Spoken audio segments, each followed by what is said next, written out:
Le produit scalaire est le résultat d'une opération qui consiste à multiplier deux vecteurs ensemble lorsqu'on connaît leurs normes, multiplié par le cosinus de l'angle formé par les deux vecteurs. Alors, on a deux exemples ici.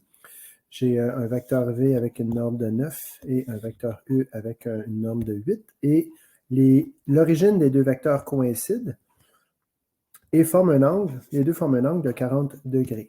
Donc, si j'applique la formule, eh bien, je vais avoir U fois V qui est égal à la formule qui est là. Donc, je vais inscrire directement le produit scalaire de 8, donc ça ici, fois le produit scalaire de U qui est 8, fois le produit scalaire de V qui est 9, fois le cosinus de 40. Ce qui donne 55,16. Alors, comme c'est un produit scalaire, je rappelle qu'un scalaire, c'est une quantité qui s'exprime uniquement avec un nombre, contrairement à un vecteur qui a besoin d'un nombre et d'une orientation. Allons-y du deuxième exemple. Vous remarquerez que l'angle, cette fois, est un angle obtus. Donc, il va y avoir une différence, peut-être que vous l'anticipez. Alors, si je fais produit scalaire UV, j'obtiens 7 fois 10 fois le cosinus de 127, ce qui fait moins 42,13 environ. Donc, on remarque que parce que j'ai un angle supérieur à 90 degrés, mon résultat, le produit scalaire, est négatif. Alors ça, c'est lorsqu'on multiplie les deux normes de chaque vecteur par le cosinus de l'angle. Donc, on connaît les normes et l'angle formés par les deux vecteurs. Il y a une autre façon de calculer le produit scalaire à partir des composantes de chaque vecteur. Voici la formule.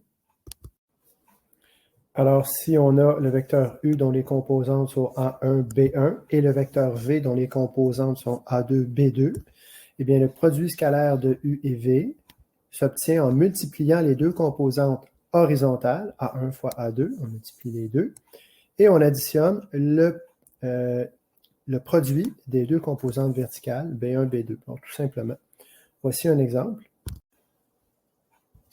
Alors, soit les vecteurs U dont les composantes sont 6,21 et V dont les composantes sont moins 8,16, le produit scalaire de U et V se calcule ainsi. 6 fois moins 8 plus 21 fois 16, ce qui fait 288. Alors, ça aussi, c'est quand même simple. Maintenant, voici 3 remarques par rapport aux angles entre E et V.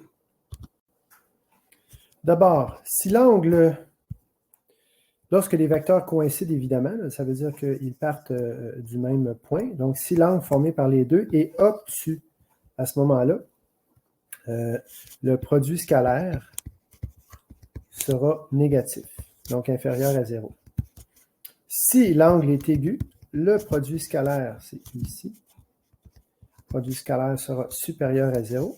Et si jamais c'est un angle droit, donc ils sont orthogonaux, je rappelle le mot, orthogonaux. Alors, s'ils sont perpendiculaires, à ce moment-là, le produit scalaire sera 0. Alors ça, c'est pour quelques remarques. Et on finit avec des propriétés des produits scalaires. Alors, c'est toujours la même chose. Hein? En multiplication, on peut appliquer la commutativité. Et dans ce cas-ci, le produit scalaire de U et V est la même chose que le produit scalaire de V et U. Donc, l'ordre n'a pas d'importance. Ensuite, l'associativité. Je peux multiplier des vecteurs par un scalaire, donc le scalaire K1 fois U, multiplié par un autre scalaire K2 fois V, ça revient à multiplier les deux scalaires ensemble et à multiplier les deux vecteurs ensemble, donc par le produit scalaire. Donc, je peux donc multiplier les deux scalaires ensemble et ensuite faire le produit scalaire de U et V. Et finalement, la distributivité, de l'addition des vecteurs, en fait, si je fais U multiplié par V plus W, c'est la même chose que U fois V